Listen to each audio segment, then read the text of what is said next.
Hey, this is Wolf here from Armoury-Terrain, and in this video I'm going to show you how to make pumpkins out of EVA foam. Firstly, you're going to need a sheet of EVA floor foam, such as this.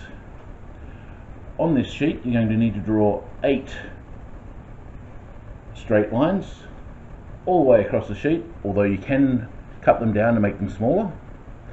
My lines are 50mm wide, and that mainly is because my big set square is 50mm wide, so each line as it's gone up is nice and easy to draw.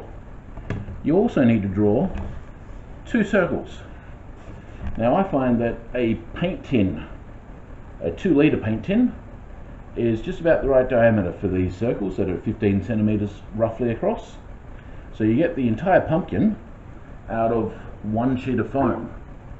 With the stakes, make sure you do taper the ends in so they fit when you glue them onto the circles. Speaking of gluing onto the circles, once you've cut out all of your foam, glue the first 4 on like this first, and then glue the next 4 in. Otherwise you're going to suffer all sorts of headaches from it.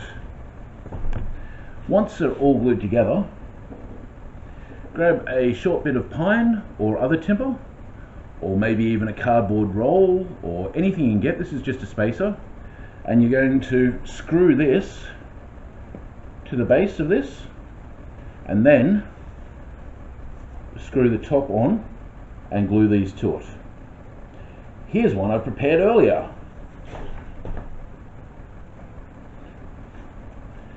So as you can see, this is starting to look like a pumpkin already. Our next step is to cover it with a light material. I've cut pieces of foam out of the leftover foam, of which you should have about this amount, so don't throw it away, it's useful.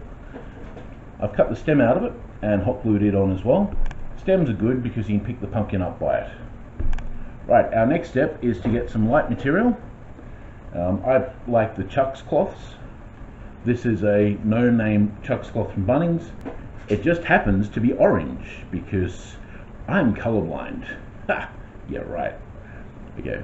With this, we're then going to glue it onto the pumpkin relatively loosely, because once it's glued on, we're going to get some electrical tape and pull valleys into it. Once I've glued this together, I'll come back and show you what I mean. Okay, now that you've had your Chuck's cloth or soft material or whatever, remembering of course that my workshop wipes are orange, hot glue it to all of the ribs that you've glued on. Once you've got it pretty much covered, use some electrical tape and, starting from the stem, work your way all the way around to the other side in each valley. Once you've got all of them taped on, put some more electrical tape around the stem to hold them in place. Any holes that you have that are hugely gaping, cut up some of your wipes or material and patch them, and then comes the fun part. Well, I say fun, but it's paper mache. Before you start paper macheing, you may want to save your sanity and cut up a piece of spare foam and turn it into a tube, which will allow you to turn your pumpkin over and put it in there and work on the bottom while you've got the stem on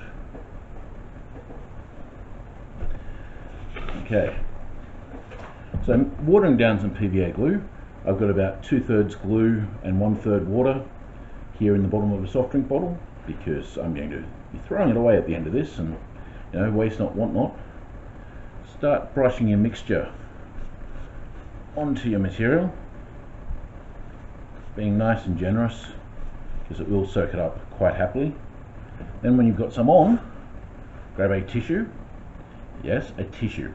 Do not use toilet paper. Toilet paper disintegrates on contact with moisture. Tissues are much more robust. And just start brushing it on.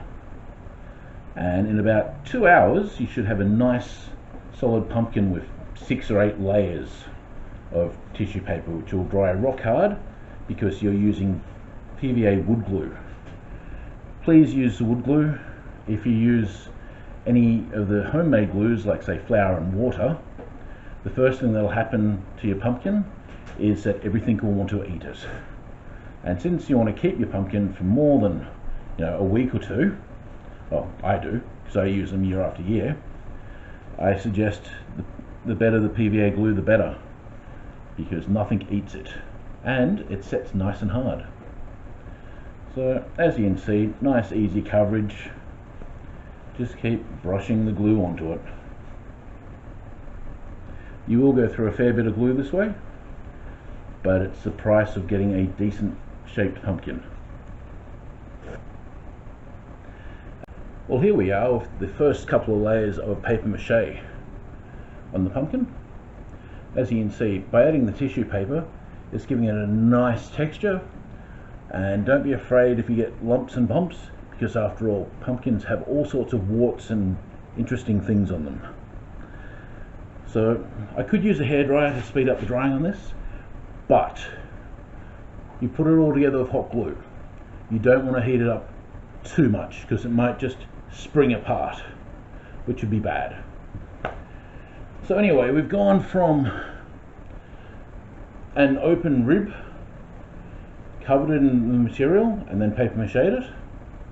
Then once this is dry, I'll put another 5 layers, maybe 6 layers of tissue on it, and then paint it. And once I've painted it, I'll have something that looks more like this pumpkin. When you paint it, don't forget to put the green stem on the top, and